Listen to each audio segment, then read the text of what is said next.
Ողջույն բոլորին, այս վիդեոյում եկեք ենք խոսենք նրա մասին, թե ինչ անել, երբ ձեր մասին խոսում են։ Հոգեթերապիայի մեջ ամենահաճախակի հանդիպող խնդիրներից է, երբ այցելուները բարձրաձայնում են, որ իրենք վախենում են ինչ-ինչ բաներ անել, որովհետև վախենում են, թե ինչպիսի արձագանք դա կգտնի շրջապատի մոտ, ինչ կասեն իրենց մասին եւ ինչ կմտածեն իրենց մասին։ Նախ սկսենք նրանից, որ մենք չենք կարող բոլորին դուր գալ եւ մեր ասածը չի կարող բոլորին դուր գալ։ Նույնիսկ մեկ նախադասությունը, եթե դուք ասեք 5-10 հոգու առջև, մեկ նախադասություն, պարզ նախադասություն, իրանցից յուրաքանչյուրը այդ նախադասությունը ինչ որ կոնտեքստ է տալու։ Այսինքն ամեն մեկը հասկանալու է այդ նախադասությունը ելնելով նրանից, թե ինչ է կատարվում տվյալ պահին իր ներսում, առաջինը, երկրորդը ինչ կրթական բազա ունի ինքը, երրորդը ինչ միջավայրում է բնակվում եւ զարգացել եւ դաստիարակվել, եւ չորրորդը ինչ կրթություն է ինքը ստացել եւ ստանում։ Խոսքը ոչ միայն դիպլոմավորվելու կրթության մասին, այլև ներքին կրթվածության մասին, այսինքն ինչ միջավայրում է ինքը կրթվել եւ այսպես ասած ինչպիսի բովանդակությամբ է ինքը լցված։ Եվ ելնելով նրանից, որ յուրաքանչյուր մարդ կընկալի ձեր նախադասությունը, ձեր ասածը այս ամենից ելնելով, անհրաժեշտություն ընդհանրապես չկա, թե ով ինչ կմտածի ձեր մասին, որովհետև յուրաքանչյուրը մտածելու է իր սեփական խնդիրներից ելնելով, իր սեփական մտահորիզոնից ելնելով եւ ելնելով նրանից, թե տվյալ պահին ինչ, այսպես ասած, ֆոկուսի մեջ է ինքը, հա, եթե օրինակ ինքը ինչ որ կոնֆլիկտային իրավիճակի մեջ է, ապա ձեր ասածը հավանաբար ինչ որ ենթատեքստով է ընդունելու։ Եթե ինքը խաղաղության մեջ է, ներքուստ խաղաղ է եւ հարմոնիկ, ապա նույնիսկ ձեր նեգատիվ բացասական որևէ ասած բանը ինքը միևնույն է դրական է ընդունելու, շատ խաղաղ եւ նեյտրալ է ընդունելու, որովհետեւ իր ներսում է այդ խաղաղությունը։ Իսկ եթե իր ներսում ինքը կոնֆլիկտային է, ապա նույնիսկ ամենադրական նախադասությունը ասելուց ինքը դրան ինչ որ պատեքստ է տալու, ինչ որ ենթատեքստ է տալու եւ փորձելու է հասկանալ այդ բարձ նախադասությամբ դուք ինչ նկատի ունեիք, մինչդեռ դուք կարող եք որևէ բաների նկատի չունենաք, այլ ասեք այն, ինչ իսկապես մտածում եք եւ զգում եք։ Եվ սրանից ելնելով անհրաժեշտություն չկա ընդհանրապես անհանգստանալ, թե ձեր մասին ինչ են մտածում եւ մտածել նրա մասին, թե ինչ անել, եթե ձեր մասին լավն են մտածում կամ վատն են մտածում։ Հաջորդ բանը պետք է իմանալ, որ բոլորը չեն կարող մեր ասածի կամ մեր արածի մասին դրական կարծիք ունենալ։ Այն մարդիկ, ովքեր ձգտում են բոլորին դուր գալ, այսինքն այն մարդիկ, ովքեր միշտ հարմարվող են, միշտ սեփական հետաքրքրությունները զիջում են հանուն ուրիշի հետաքրքրությունների, միշտ սեփական եսն են զիջում հանուն ուրիշի եւ այլն, ձգտում են լինել լավը, ամենալավը, ամենահարմարվողը, լավ ընկերուհի, լավ դուստր, լավ մայր, լավ քույր եւ այլն։ Տվյալ մարդիկ պարզապես տարիներ հետո ապրելու են իրենց նևրոզի հետ, որովհետեւ երբ մարդը իր մեջ մի շարք բաներ զսպում է հանուն նրա, որ դուր գա դիմացինին, այդ ամեն ինչ որ ինքը իր մեջ զսպում է, հետագայում արդեն սոմատիկայով է դուրս գալու եւ նևրոտիկ սպեկտրի խանգարման որևէ սոմատիկ դրսևորումներով է արտահայտվելու։ Հետևաբար պետք է հաշվի առնել, որ դուք ոչ բոլորին եք դուր գալիս, ոչ բոլորին եք դուր եկել եւ կարիք էլ չկա ոչ բոլորին դուր գալ։ Ամենակարևորը նա է, որ դուք դուր գաք այն մարդկանց, ովքեր հարազատ են ձեզ, ովքեր մտերիմ են ձեզ եւ այն մարդկանց, ում կարիքը դուք կարևորում եք։ Իսկ ցանկալի է առհասարակ կյանքում կարևորել միայն այն մարդկանց կարծիքը, ովքեր ձեզ ճանաչում են իրապես, ճանաչում են մանկուց, ճանաչում են ձեր ամբողջ անհատականությունը, իրենց կարծիքին արժե վստահել եւ իրենց կարծիքը արժե գնահատել։ Իսկ այն մարդիկ, ովքեր ձեզ չեն ճանաչում, մեկ-երկու անգամ են հանդիպել, մեկ-երկու անգամ են բարևել եւ չեն ճանաչում եւ ինչ որ կարծիք են ստեղծել, այդ մարդկանց կարծիքի վրա պարզապես պետք է չի ուշադրություն դարձնել ու ոչ էլ մտածել իրենց մասին, որովհետեւ ինչպես ասեցի սկզբում, նրանք կարծիք են կազմում հիմնվելով նրանից, թե ինչ է կատարվում իրենց ներսում եւ բնականաբար իրենց կարծիքը ձեր մասին ավելի շուտ իրենց մասին է, քան ձեր մասին է։ Եկեք մի քիչ ավելի խորը նայենք ոնց է այդ կարծիքը ձևավորվում, բացի նրանից, որ դա այդ կարծիքը հիմնված է նրա վրա, թե ինչ է կատարվում իրենց ներսում, նաև այստեղ մի քանի ասպեկտներ կան։ Առաջինը դա կարող է լինել օրինակ նախանձը, երբ որ մարդը ձեզ նախանձում է։ Երկրորդը կարող է լինել ստվերը, այսինքն նա ձեր մեջ տեսնում է այն, ինչին ինքն էր կյանքի ընթացքում ձգտում կամ կյանքի որևէ փուլում ձգտում, սակայն չհաջողվեց դրան հասնել, իսկ ձեզ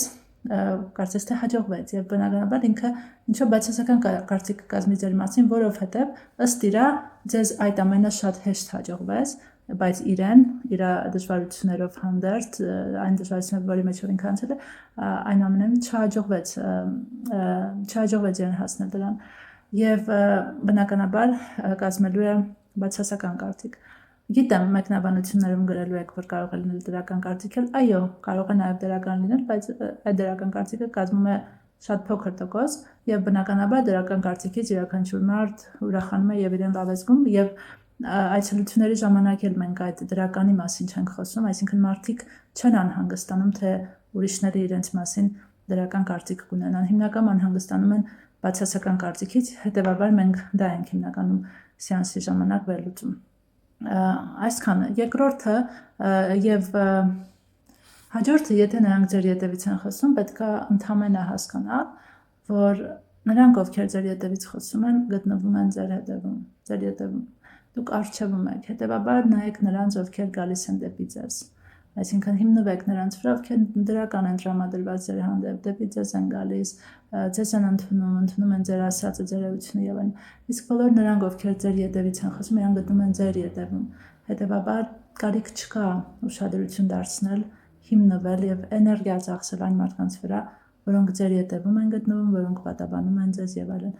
հիմնվեք, ուշադրություն դարձրեք եւ շնորհակալ եղեք այն մարդկանց, ովքեր դեպի ձեզ են գալիս, գնահատում են ձեզ եւ ընդունում են ձեզ այնպեսին, ինչպեսին որ կաք։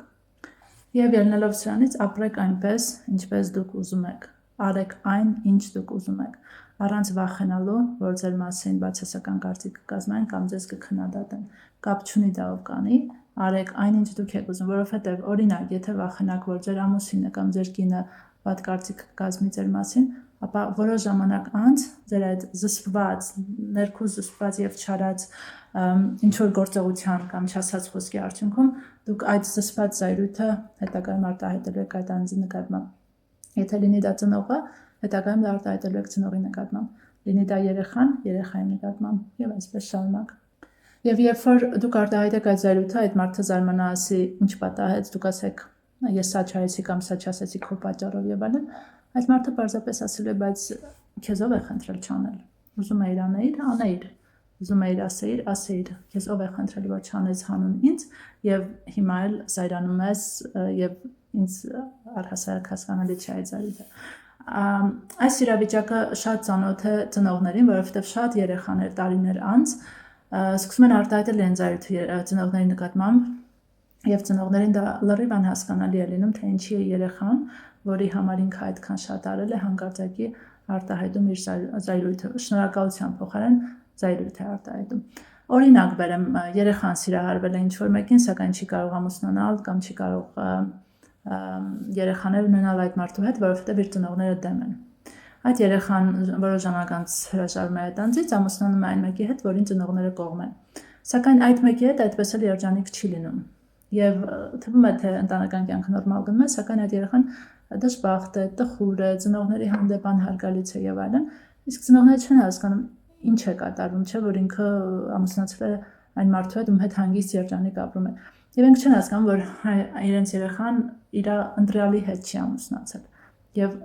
թեկուզ թվում է, թե ամեն ինչ հարթ է գնում, բայց երեխան զսպված զայրույթ ունի իր անհրաժեշտ ծնողների հանդեպ, որ թույլ չտվեցին, որ ինքը ամուսնանա այն մարդու հետ, ում հետ ուզում էր